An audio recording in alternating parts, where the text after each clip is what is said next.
côté. Ce n'est pas que le don que tu vis, tu trouves que c'est un don qui est mauvais. Un don que tu trouves qu'il y a des choses qui ne marchent pas. Alors tu ne te fais pas noter. Tu ne connais pas la parole. Je dirais comme Job, je sais. Mon Rédempteur est vivant. Ce n'est pas à cause de ma maladie que je vais trahir ou je serai ballotté. Amen. Est-ce que je peux entendre la main? Sa femme s'est levée. Peut-être que toi, c'est ton mari qui te pousse à haïr Dieu. Maudit Dieu. Regarde dans le don que tu le suis. Rien ne change dans ta vie. Je m'ai dit, femme insensée. Amen. Je comprends que ce n'est pas toi qui as la relation avec Dieu. C'est moi. Mais tu ne comprends pas quel mystère que j'ai avec ce Dieu-là. Tu ne sais pas à quelle position, à quel pourcentage que j'ai accepté ce Dieu-là. Alléluia. La révélation personnelle avec Dieu rendra l'homme fou. Au point que les autres ne vont pas comprendre ton type de christianisme. Ils vont penser que le christianisme c'est pareil comme les autres. Non. Moi j'ai un pourcentage élevé du christianisme. Je m'a dit, femme insensée, je sais que mon Rédempteur est vivant. Je sais qu'il se lèvera un jour. Alléluia. Il a dit, je le ferai un jour. Il a dit, chaque chose a son temps. Je le ferai un jour. Amen. Il se tiendra devant moi. Alléluia. Il a compris un mystère de séquence de temps. Quand je vis dans ce temps-là, il y a une promesse parce que ma foi est basée sur la parole de Dieu. Amen. Et Dieu a dit qu'il a fait de moi le projet de bonheur et non pas le projet de malheur. Et quand je vis dans le malheur, je sais qu'il y a un bonheur qui existe. Ce n'est pas moi qui ai dit cela, c'est Dieu. Et il ne l'a pas dit à une personne, à tous les croyants. Amen. Amen. Il dit, un chrétien n'est pas ballotté.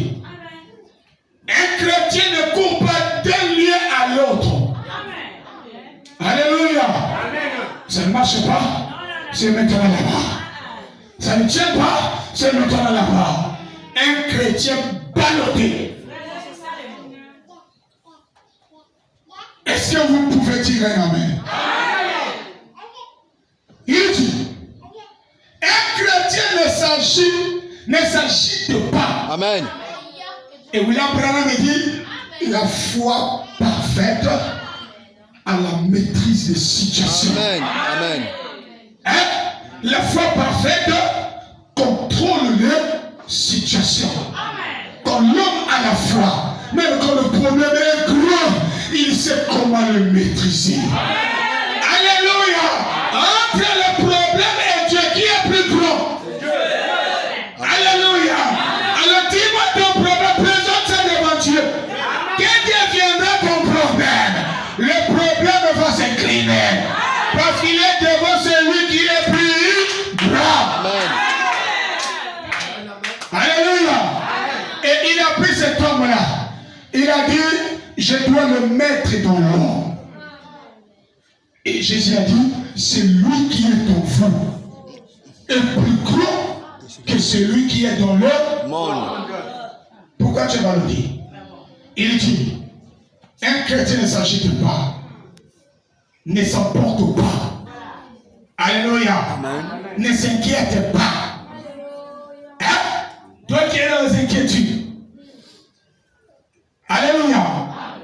Un chrétien se repose parce qu'il sait que Dieu avait déjà dit. Je crois simplement ce qu'il a dit et je me repose. C'est comme cet esclave. Malgré les tortures, Kakana Yesengo. Douleur rhumatique, Kakana Yesengo. Minervana Bafutite, Kakana Yesengo. Alléluia. Quelle choses tardent toujours dans la joie. Parce que sa joie n'est pas dans les choses du monde. Sa joie est dans Jésus. Et tellement que sa joie est dans Jésus, les choses du monde ne peuvent pas lui faire chavirer la foi. Parce que ses yeux ne regardent pas ici, mais les yeux regardent là-bas. C'est là-bas où se trouve le maître qui détient mon ticket. Et je le regarde avec les yeux fixés.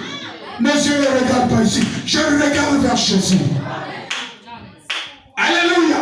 Amen. Bien-aimé, le christianisme, ce n'est pas des aventures. Amen. C'est une réalité. Et Dieu, c'est un Dieu réel. Bien-aimé, peut-être que tu n'es pas encore arrivé à comprendre ce qui est Dieu et ce qu'il est capable de faire. Voilà pourquoi tu es encore ballotté. Mais le jour que tu comprendras ce qui est Dieu et ce qu'il est capable de faire, alors bien-aimé, tu ne seras plus ballotté.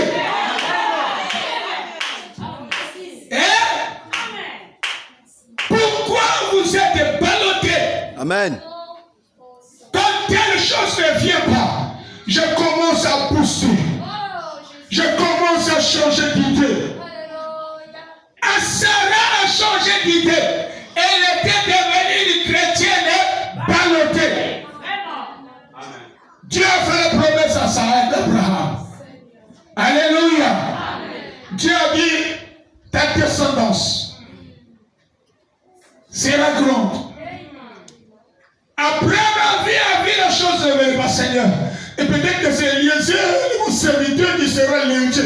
J'ai dit ton fils avec Sarah. Amen. C'est lui qui sera l'héritier de tes biens. Amen. Et par lui, tu auras une multitude de gens. C'est lui. Amen. Alléluia. Sarah ballottée. Chérie, je trouve que le temps est avancé. Va avec Agar. Fais un enfant pour que tu accomplisses la promesse de Dieu. Ce n'est pas Agar que Dieu a dit. Dieu a dit Sarah. Peu importe les circonstances que Sarah a, peu importe les conditions que Sarah a, Dieu a dit par Sarah. Qui va changer ça? Et je crois ce que Dieu a dit. Amen. Même si quelqu'un vient me dire, ne crois plus à ça, il dit, laisse-moi croire à ça. Parce que c'est là où il y a la totalité de tout. C'est là où il y a la chose que je veux. Alléluia. Il dit, c'est vrai, un chrétien, tout est terminé. Pour les croyants, tout s'est terminé au calvaire. Amen. Tout s'est terminé où? Quand il a dit tout est accompli. Il a accompli tout. Pour qui? Pour moi. Il a tout accompli. Est-ce que tu crois qu'il a tout accompli? Est-ce que vous croyez qu'il a tout accompli? Mais c'est là qu'il faut baser ta foi. Ce n'est pas une imagination, mais une réelle vérité. Ce n'est pas une pensée, mais c'est une véritable vérité. Hein? Ce n'est pas dans l'imagination. Ça, c'est une récitation. Mais ça doit ancrer dans ton cœur. Hein? Il dit, il a tout terminé au calvaire. C'est vrai. Oh! La maladie et les déceptions peuvent venir. Alléluia. La maladie, les déceptions peuvent venir. Alléluia. Il dit, mais les chrétiens est au repos. Amen. Alléluia.